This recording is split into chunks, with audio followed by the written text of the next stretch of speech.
Tonight on Access TV, it's Gotham Comedy Live.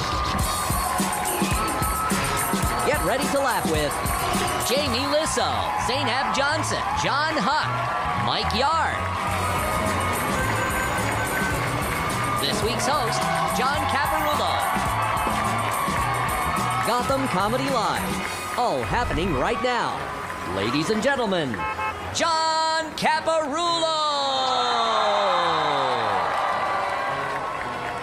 Yeah!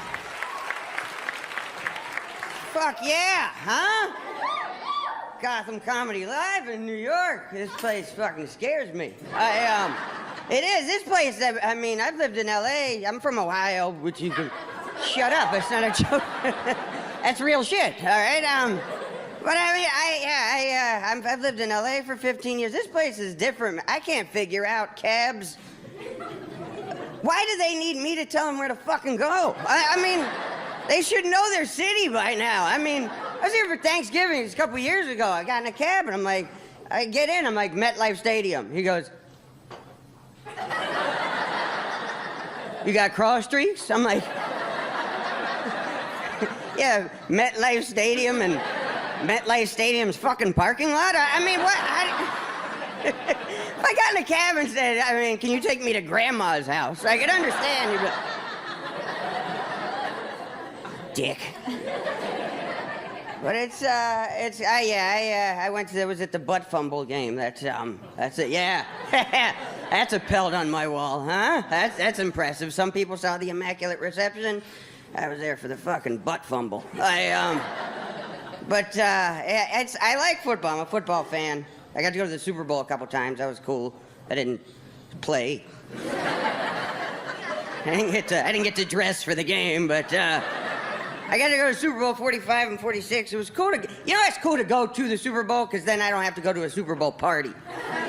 Because, I mean, you can't watch the Super Bowl at your house by yourself. People have a fucking intervention for you, so... You gotta go to a Super Bowl party, and inevitably there's people at the Super Bowl party who don't watch football, and they're gonna fucking talk. What does first down mean? Oh, it means there's another TV upstairs? Right, it means it's the biggest game all year. I'm gonna need you to shut the fuck up for about 4 hours. See, I don't need all the pageantry when I go to a Super Bowl. Like, I don't need all the, you know, I mean, I'm a football. I don't need all that stuff. Like, you get to the Super Bowl, they have a seat cushion with a pouch and tools. It's got instructions. It's like during the halftime show when Madonna sings Lucky Star, pull out your glow stick and wave it to and fro.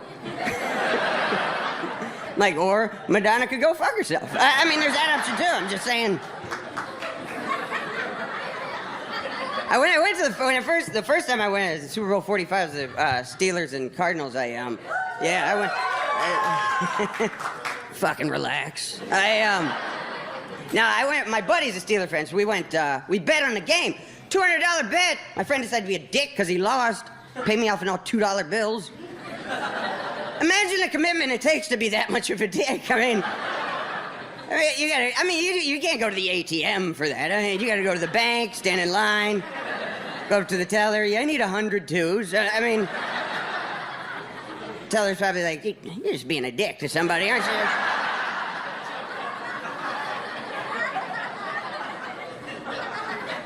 So I gotta spend 100 twos. That's not easy either. I mean, 'cause everywhere I go, I gotta pay with fucking twos. Every cashier's like, that's a $2 bill. I'm like, oh, this is the guy who fucking gave it to you. I know, just... One cashier actually did the light test on him. Just... Like I'm counterfeiting fucking twos, really? I mean... Yeah, twos and Sacagawea coins. I like to have really, really conspicuous counterfeit money, lady. I'm married now somehow. I like being married. Some dudes are just not real supportive. Like one of my best friends, when we got engaged, is like, oh, have fun having sex with the same woman every night for the rest of your life. I'm like, well, that would improve my numbers. So, I mean, thank you. I can see it. can see how it's a sacrifice for some guys. I mean, with your lifestyle, your sex life. For me, not so much. You know, there's this long line of pussy outside my door. Like, you're all gonna have to go home now. I'm sorry. The position's been filled. Pretty much a productive move for me. I mean, but yeah, we got married. We've been married 2 years. She wants to have kids. I guess we're trying. I'm just doing the same shit. Really, didn't really adjust my swing on that at all. Less cleanup now, I guess, is too far. But I mean, it's I mean, I don't know, at this point, I'm still just getting used to her. We're both dog people, that's good. I mean, I'm trying to convince her, like, hey, dogs are kind of cool too, you know? And by the time they get to be teenagers, they fucking die. I mean, there's that. But yeah, I couldn't imagine being with somebody who doesn't like dogs. Like, I went out with this girl a few years ago. I didn't know she didn't like dogs, so she came over. She's horrified. Ew. You let your dog lick your face? I'm like, yeah, I know him. It's not gonna go any further than this. I mean, but he licks his butt. Well, not recently. I mean, it's kind of like the 5-second rule. Like, I don't let him go straight from his mud hole to my face. I like catch him licking his butt. Like, oh, hey, when you're done there, hook me up immediately.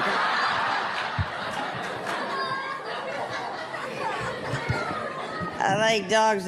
She really wants to have kids. She started putting clothes on the dogs. It's not so much as they look ridiculous. Like, I mean, I get home, they're wearing sweaters, and one of them's got a hoodie. I don't know why he has a hoodie. But it's now when I pet my dog, I gotta feel like a fucking pervert, though. I mean, come here, Barney. Who's a good boy? You're a good boy. Let me get up your shirt a little bit there, Barney, huh? Yeah, relax. Barney's a good boy because he's not gonna fucking tell anybody about this shit, is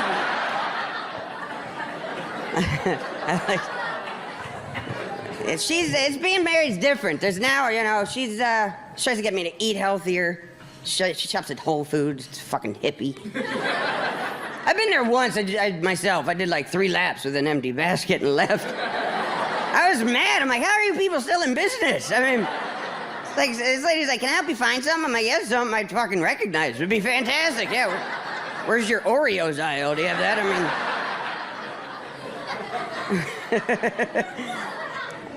I like the regular grocery store, the normal, you know, the one that's got big signs and just comfort food, and it's killing me. You know, but I hate, you know, the one thing I hate at the grocery store now, it still is the, do you get that where you're right as you're about to pay, and would you like to donate $1 to help fight muscular dystrophy today?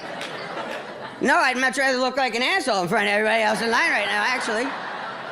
I'd rather leave the store as everyone glares at me like, what a cheap son of a bitch he was. What's his problem? I want everybody thinking I like muscular dystrophy. That's what I want, son of a bitch. Can you break a 2, motherfucker? Because I hate the You guys ready for some fun tonight, huh? Come on.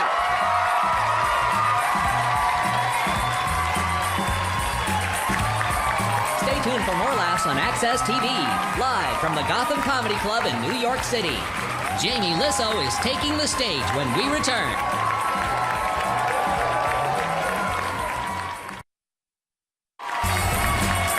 Welcome back to the Access TV presentation of Gotham Comedy Live. More laughs happening right now. All right, you guys. Your first comedian tonight, great comic. I've known him for years. He's been on the Tonight Show with Jay Leno. Let him hear it, Jamie Lissow.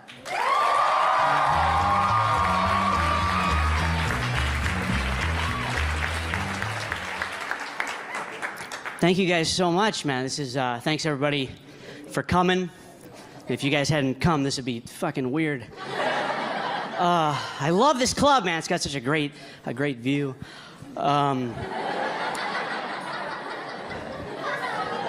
I hope this goes well because it's live, and it's like I always tell my friends, it goes better than it does. I was like, holy fucking proof out there. Oh my goodness. This is weird. The other day I noticed if you watch all the Harry Potter movies back to back in order and really pay close attention, you're a fucking loser.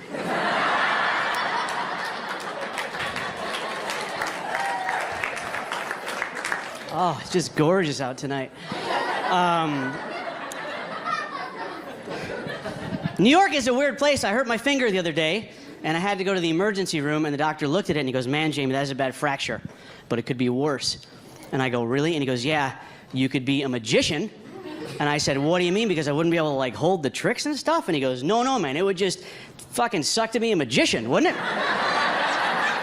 That'd be a... Oh, man. So, that's cool. You guys laugh so hard, I was able to get rid of one of my jokes. Yeah, I hated that one. I've been doing it for 11 years. So I have a couple of kids back at the house, guys. Not in a weird way. I don't just have a couple of kids back at the house.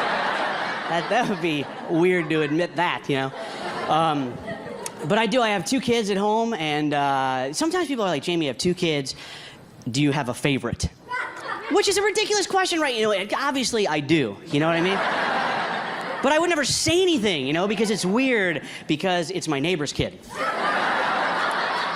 Oh my God, you guys, this kid is so cute. I have a picture of him in my wallet. I used to live here. I used to live right in New York City, but it got too expensive for me. I had to live in a studio apartment. I don't know if everybody here knows what a studio apartment is. Basically, it's where you live in one room and you pretend like that's fucking okay. That you...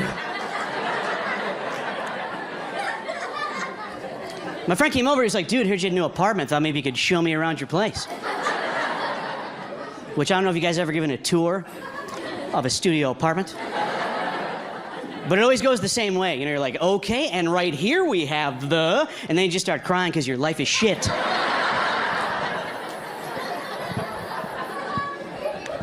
My friend goes, Jamie, you should put up a mirror on the wall. A giant mirror, and it'll make it look bigger. So I tried it, guys. I put up a giant mirror on the wall, and then it looked like there were 2 guys living in shitty apartments.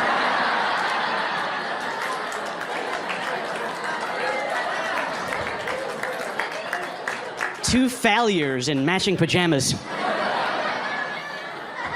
Like, oh my God, that guy's trying to hang himself too. I don't even know if I'm smart enough to live in New York. I remember I was here once and I was trying to do the New York Times crossword puzzle. Holy shit. Sometimes I didn't even have to read like the whole clue to figure out I wasn't gonna fucking get it. Okay? Damn it, it was like, what Portuguese? I don't know.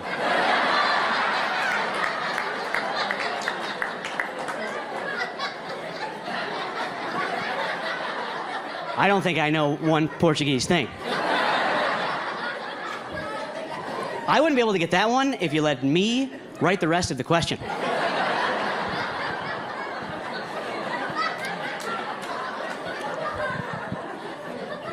So I have these kids, right? And do you know there's milestones you want your kid to hit when they're little? Like you want them to like crawl at a certain time, and then you want them to walk. That's important. But do you know there's this one I didn't know about that women usually know? Do you know the first milestone when they're a baby is you want them to like flip over?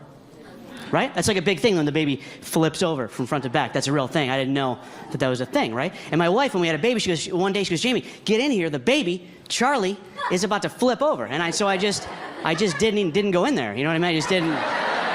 Why would I go in there to see? So I just stayed watching TV. And then she comes in, and she seemed. I don't want to use the word agitated because it's not strong enough.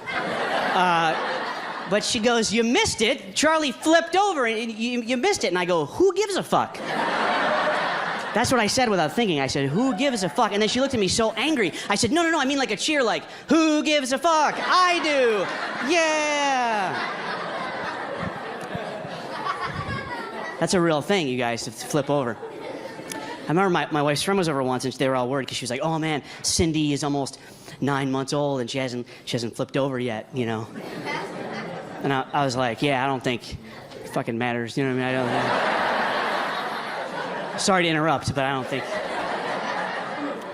matters.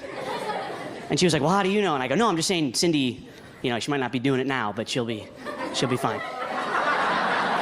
She'll be fine. But she says to me, and she goes, well, how do you know you're not a doctor? And I go, well, here's how I know. All of us in this room, you know, we don't like know someone at work that can't fucking flip over. Do you know what I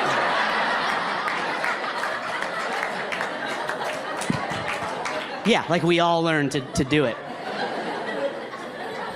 You don't like go to the beach and there's a guy like, I can't flip over. I never learned to do this. Guys, I never help. I'm burning on the one side.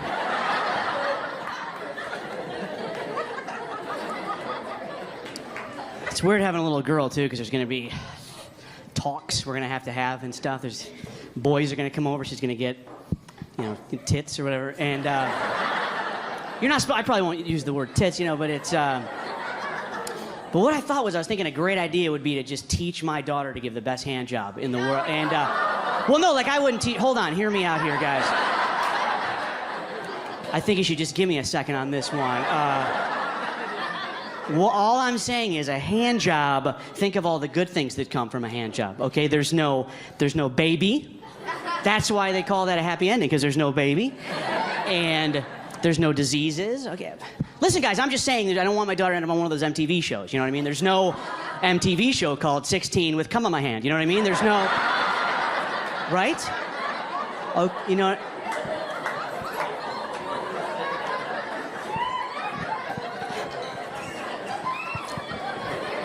It's cool, it's live, because I couldn't even edit that out if they want. It was weird. I was in Alabama a few weeks ago, and is anybody from there? Because I'll change it. It was a wonderful place, though. But after the show, this one guy came up to me. He was like, "Hey, man, you know, I never heard of a studio apartment until you mentioned it." We talked for a little while, and he asked me how much I paid, and I told him, and he was like, "Dude, you're a fucking idiot." That's what he told me. I was like, "What are you talking about?" And he goes, "Do you realize for that much money here in Alabama, you could literally live in a 10-bedroom house on about 100 acres of land?" And I was like, "I know, man, but the only problem is out the front door, Alabama is there." My name's Jamie Lissow. You guys have been so much fun. Thank you very much.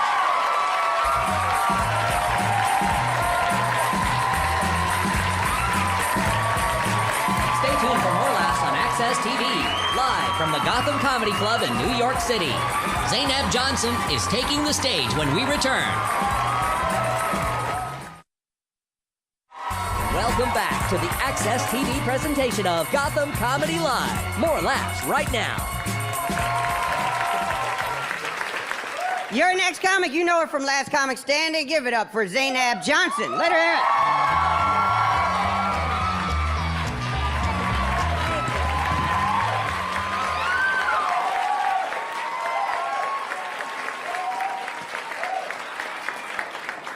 it. You stared at me like you didn't know what was gonna happen. Are you okay?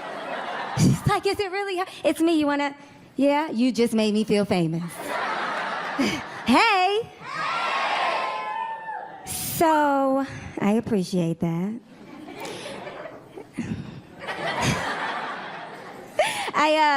They say black people are always late. Who says it, sir? You do. Yeah. It was my New Year's resolution. I was like, I hate when they say black people are late. I'm not gonna be late anymore, right? But the thing is, when you show up on time, you notice when everybody else is late. Like my one homegirl, she's disrespectfully late. Like, I try and trick her. The show starts at 8. I'm like, it starts at 7:30. She still gets there at 9:45. Disrespectful. We got into an argument. I said, you don't have any integrity. She said, Zainab, you don't get it. The reason why I'm always late is because I need time to do my hair. Okay, hair joke. Thing is, her hair never looks good. So now every time she walks in late, I'm like, you could have been on time. You could have been on time. I'm from New York. I'm so happy to be home. Yes.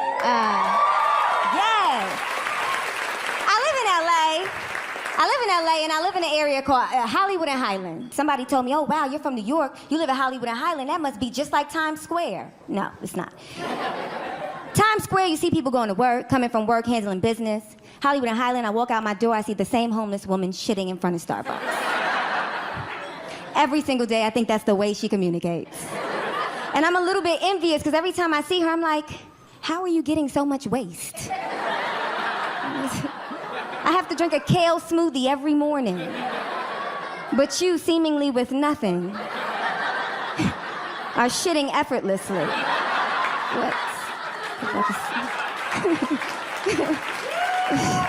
How is that possible? I'm happy to be home. I'm happy to be home because I see some of my family in the audience. It's actually 13 of us. Yes, I have 7 brothers, 5 sisters, all from the same mother and father. My mother's crazy. She's freaking crazy. I brag about it though. Like I feel like that's the thing that makes me special. You know, like I grew up in New York. At times we ain't have shit. So I feel like whenever I was losing, that was like my go-to win. Like kids would come up to me in school and be like, Zainab, did you get an A on the test? I'd be like, no, but I know my father.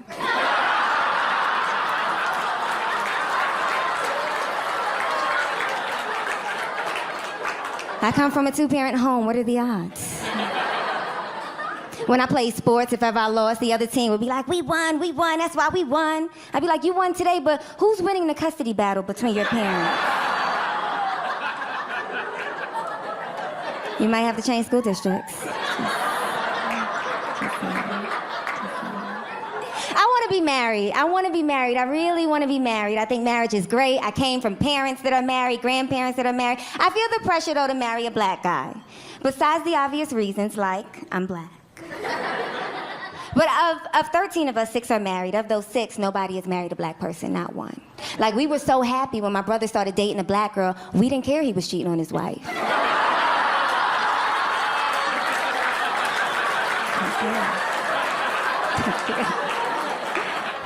I found out later she was Dominican. I was like, we'll take it. That's close. That's close. It's so interesting though, like we're so different. It's so interesting to see 13 people grow up in the same house and be so different. Like my sister, she's older than me, but she's always been like bougie. You know, like extra bougie. She just married this, a British guy from the UK, older, with a little bit of money, you know? And like people, she's in the audience, she just said a lot.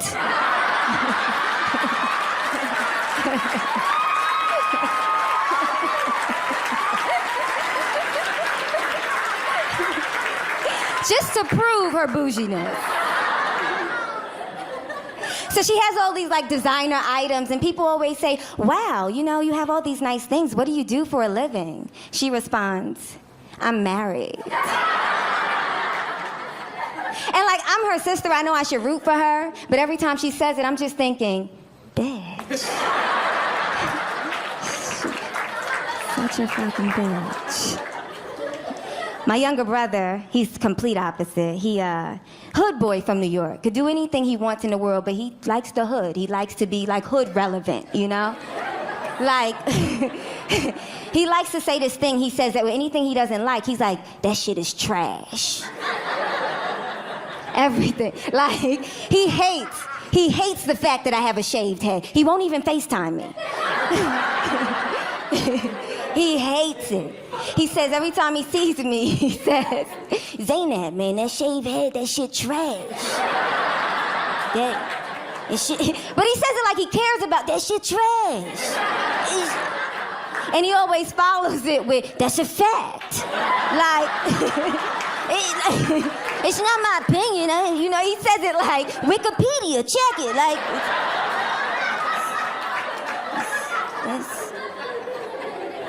he said, Zainab, what are you doing? I said, I'm in my car. He said, drive down to the city dump and stick your head in, because that shit is trash.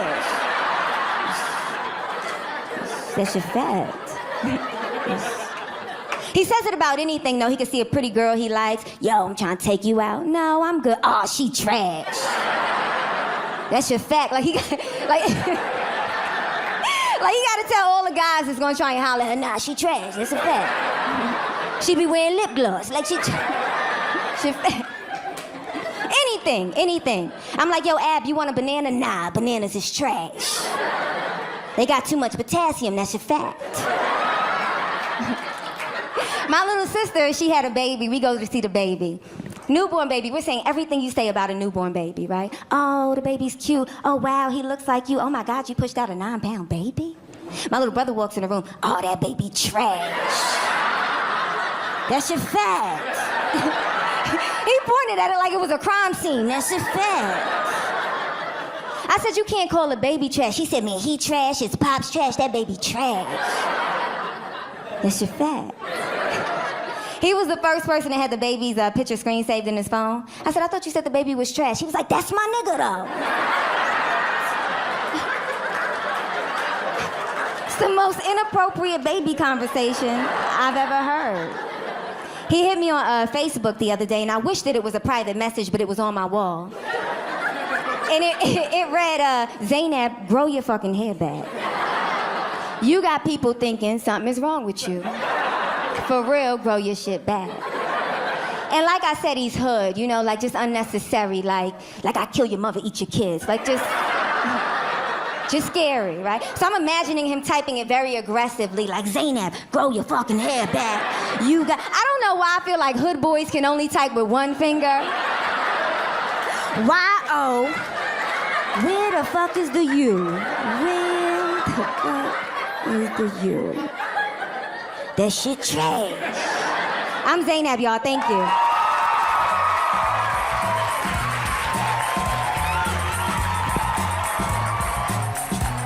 Stay tuned for more laughs on Access TV, live from the Gotham Comedy Club in New York City. John Huck is taking the stage when we return.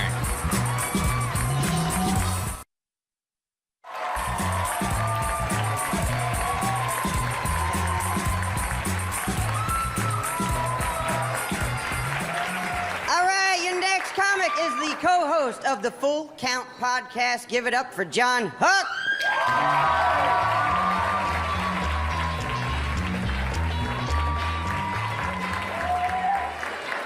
How is everybody? Ah, that's nice. You seem like a great crowd. Let me leave you with this. I was driving the other day, I saw a bumper sticker. It said, give kids hugs, not drugs. My first thought was, yeah, that's a good idea. My immediate follow-up thought was, I'm probably getting the same amount of prison time for doing either one of those things.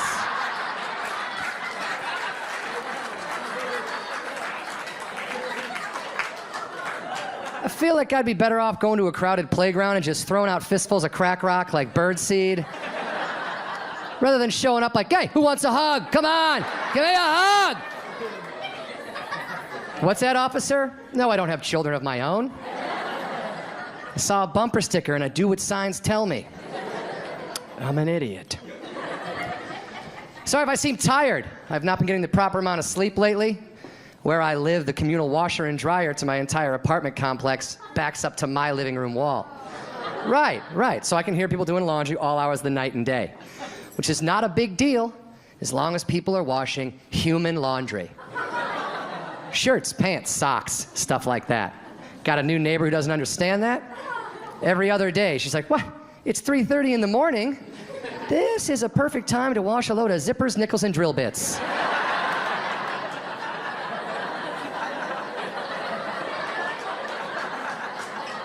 What are you doing down there, lady? Drying a robot? What's happening? Oh, no. It's just my belt buckle collection. I've only got 2 more loads, spark plugs and old bike pedals. Oh, thanks. Thought I was doing okay in the looks department, but ladies have spoken loud and clear, and that is not right.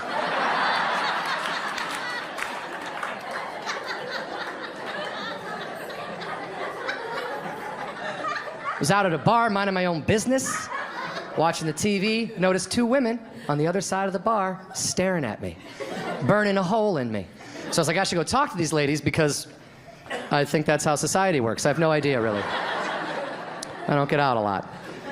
So I casually walk up to these ladies and as smooth as I could introduce myself. Hi, I'm John. Couldn't help but notice you were looking at me studying me from afar, you know? And this one girl cuts me off. She goes, yeah. Because if anything weird happens to me or my friend here, I won't be able to describe you to the police later.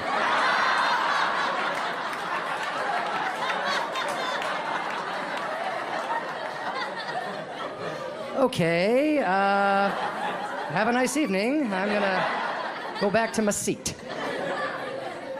Walking home that same night, head down, super bummed out about how that went. Guy I don't know on the other side of the street yells out at me, "Hey, that beard makes you look like a racist." What? I said, "Excuse me?" He goes, "You heard me, man. That beard makes you look like a racist." And I stopped. I was mad. I was like, "First of all, sir, it is 2014. That is a small-minded, ignorant thing to say to someone. And secondly, I think the word you're looking for is rapist."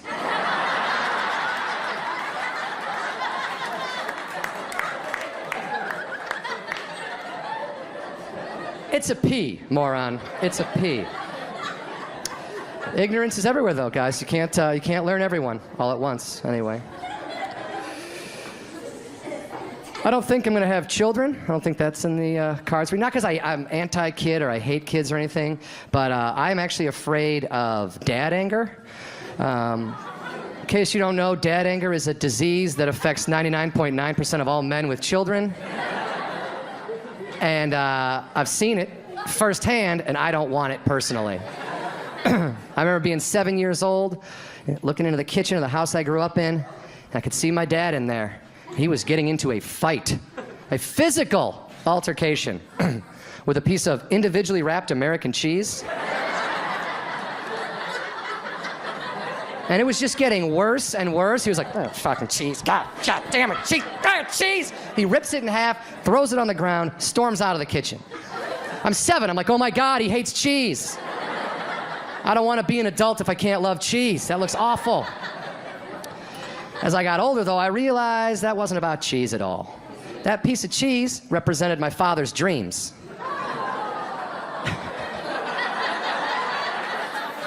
And his hands represented what me and my brother had done to them.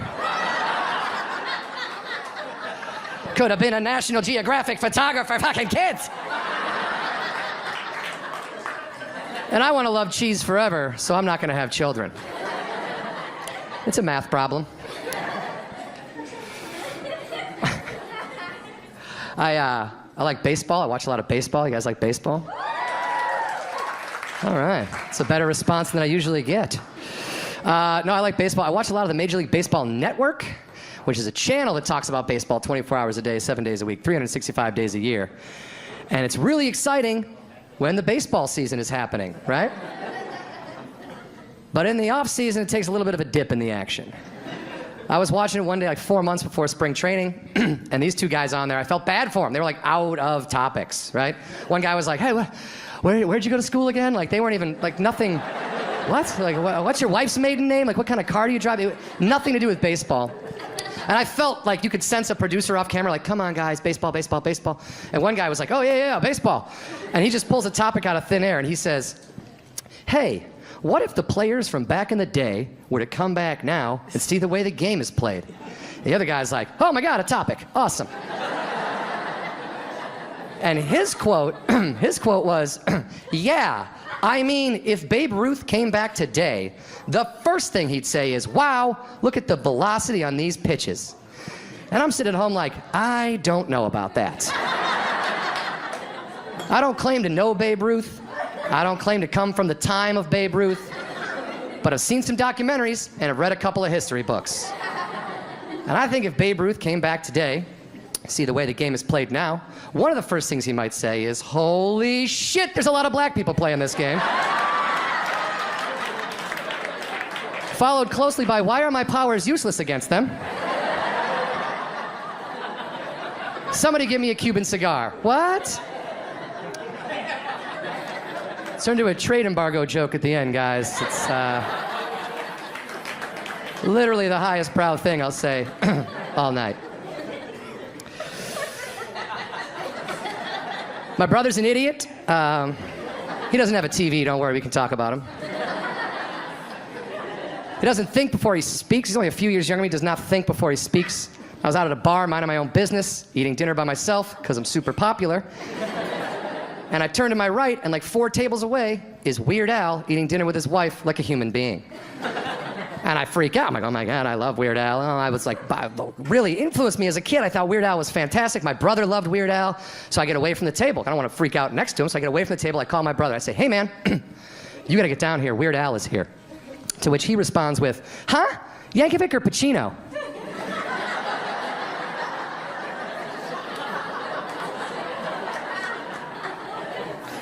Yeah, dude, Weird Al Pacino is down here.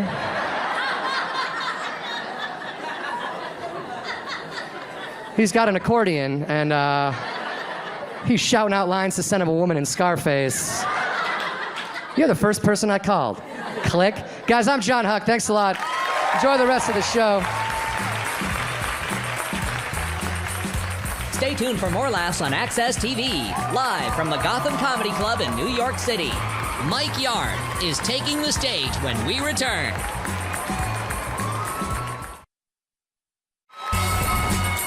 Welcome back to the Access TV presentation of Gotham Comedy Live. More laughs happening right now. All right, you guys know your next comic from Inside Amy Schumer on Comedy Central. Give it up for Mike Yard. Let him hear it.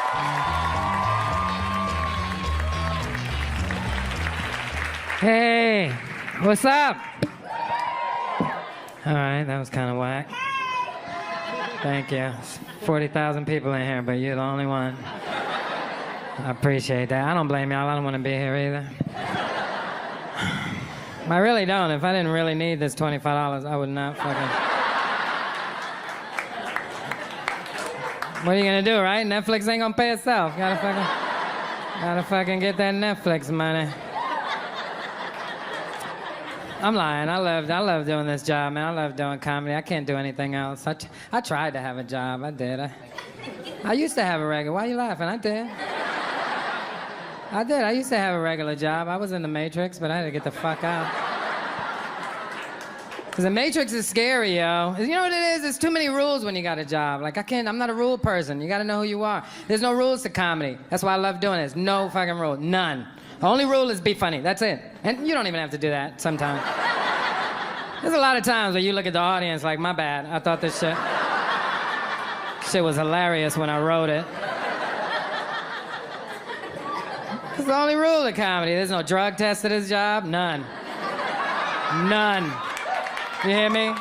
I could have shot dope right before I came up here. I could have been in the hallway. Could have came on this stage. Y'all wouldn't give a damn as long as I was funny. That's all you want. That's what you paid your money for. I could have came on this stage and be like, yo, so I was on the subway.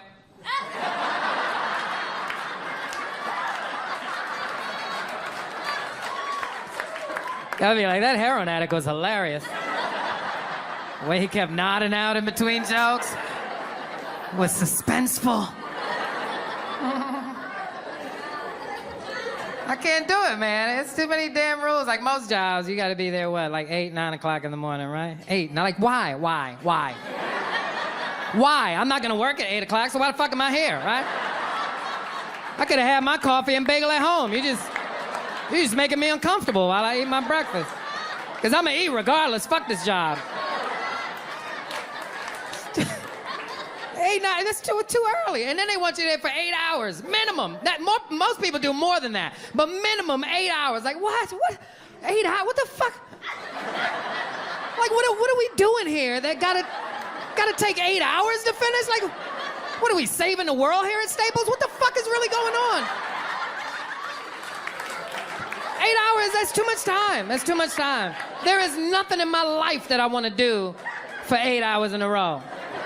You know how long my workday is doing comedy? 10 minutes. 8 hours is ridiculous, yo. That is 1/3 of my day, right? Let's do math. I think I'm right. Any Asians in here? Ain't 1/3? Oh, I'm sorry. Did I just disrespect the Asians by saying they were smart at math? My bad. 8 hours is 1/3 of my day. That's 1/3 of my day that I have to spend around people I don't really fucking like that much. Because let's be real, everybody in this room has at least one person at your job that you look at every day. And you're like, when are they gonna fire this motherfucker? Am I lying? Okay. And if you're not laughing, you're that person. They don't like you there. They don't like you. You did it to yourself. I didn't do it. It's too much time, man. It's too much time to dedicate to one thing. Let me give you a better example why that's too much time, right? I got a son, and I love my son to death, man. I would die for my son. That's how much I love him. If I'm in a situation where somebody got a pistol, or both of us, and they're like, one of you guys got to die, and the other one gets to live, then you got to kill me. It's not a discussion. That's how much I love my son. You got to kill me so he can live, right? But I have never spent 8 hours in a row with that little motherfucker. Okay, let me tell you something. After about 45 minutes, I'm like, yo, don't you got Xboxes and shit you need to go play? Like, why are you hanging out with me, yo? Go do young shit. Like, fucking run for no reason. Get out of here. I feel like some people judge me when I call my son a motherfucker. That's because you don't know him. Look, people always take his side because he's a kid, but my son is an asshole. Like, I love my son. Like I said, I would literally die for my son, but he's an asshole, all right? Okay, listen to me. Everybody in this room has had a conversation with somebody, and when that person walk away, you're like, what a fucking asshole. Okay, that person had parents. I happen to be the parent of an asshole, and I've come to terms with that. Okay, let me tell you why I call my son an asshole. This is the most recent thing that he's done, right? My son just started high school this year, right? So his first week into the school year, my son decided he just wasn't gonna go anymore. Right? We didn't have a meeting or anything. He just made an executive decision like, yo, I'm not really feeling this shit. I'm not going back. And he's an idiot, because he knows all his teachers, any school my son has ever been to, I go there, I meet all the teachers, I give them my number, they give me their number. He knows this, but he decided he wasn't gonna go, right? So the school calls, and you know, they're like, hey, listen, man, you know, we're a little concerned. You know, Michael hasn't been here in a couple of days. We're just making sure he's okay. I'm like, well, he left here with a book bag on. I thought he was with you, motherfucker. You mean to tell me none of us don't know where this little fucker's at? And then he comes home from school on time, mind you. My son is a math genius. He comes home exactly when he's supposed to come home, all dramatic, dropping his bag. Oh, what a day. And I'm sitting there like, really? So I go, you know what? Let me see how far he's gonna take this. So I go, hey, listen, how was school today? He goes, it was good, you know, a little rough, but it was good. I'm like, so you're gonna go with that? He goes, yeah, what happened? I said, how was school today? He goes, it was great, you know, like I said, a little tough. It takes some getting used to, but high school is different, but you know, it was okay. I'm like, so you just gonna up it a notch? You fucking asshole. He said, why? What happened? I said, they fucking called. Why do you think I asked you twice? I heard you the first time, but I wanted to give you a dumbass an opportunity to take it back. But you went further from it was good to it was great. I'm like, what a fuck? And it pissed me off, because I told my son a long time ago, I said, listen, man, because when I was a kid, when I was in high school, I had to work. You know, we didn't have money like that. So I had to work and help out in the household. He don't got to do that. I said, right now, your education is the most important thing in your life, and you're not going to school is unacceptable. As long as I'm your father, that's not happening. So I said, since you can't find a school, I'm going to take you to school every day, because I know exactly where it is. And he got excited. He's like, oh, I get a ride to school. I don't got to take the subway. You know, it's New York City. You got to take the subway to school. He got a little excited, but he forgot in his excitement that I was a comedian. So what I did was, this is exactly what I did. What I did was, the first day I took him to school, I dropped him off in front of the school. I don't play that side of the school shit. I'm not saving face for you. I'm pulling up right in front of the school, and I got a piece of shit car. It's loud. It's all kind of bang. So I pull up right in front of the school. Now, if you know anything about New York City public high school, in the morning, it's like thousands of kids filing in, right? It got metal detectors, so it gets backed up. There's a bunch of kids in front of the school. So I pull up in front of the school, my son gets out the car, and as he gets halfway to the school, I just yelled out the car window, who loves you, Michael Yard? He was like, what are you doing, Dad? I was like, Daddy loves you, Michael Yard! And then I threw one of these at him. Yeah, he was mad. He was mad. He came home after school all upset. He's like, why would you do that to me? I was like, I'm just fucking with you. So the next day I took him to school, right? I pull up in front of the school, and as he gets out the car, he gets halfway to the school, he just turned around, he had the saddest look on his face, like, Daddy, please don't. I was like, nah, you good, you good. So as soon as he turned around, I jumped out the car with my t-shirt tied up in a bun, a fake belly button ring. I was looking extra sexy, and I just ran up to him. You forgot to give Daddy a hug. Daddy loves you. So does your other daddy. You guys have been amazing. I'm Mike Yard. Thank you very much.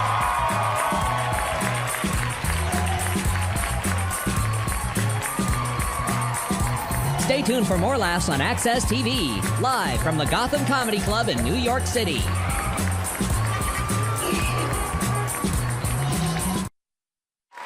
Welcome back to the Access TV presentation of Gotham Comedy Live. More laughs right now. Yeah! You guys have been phenomenal tonight. As like Jamie said earlier, it's so much better when there's people. It really is. I remember one of my first shows in Los Angeles. I did a show for one guy. What? I'm like, I was mad that he fucking stayed. I'm like, what do you want? Just go, man. It's not even a show, it's a fucking conversation, except I'm louder. It's just weird. All right, we're gonna bring up the comics that you saw tonight. Come on, guys. Give it up for Jamie Lissow, Zainab Johnson, John Huck, and Mike Yard. Let him hear it.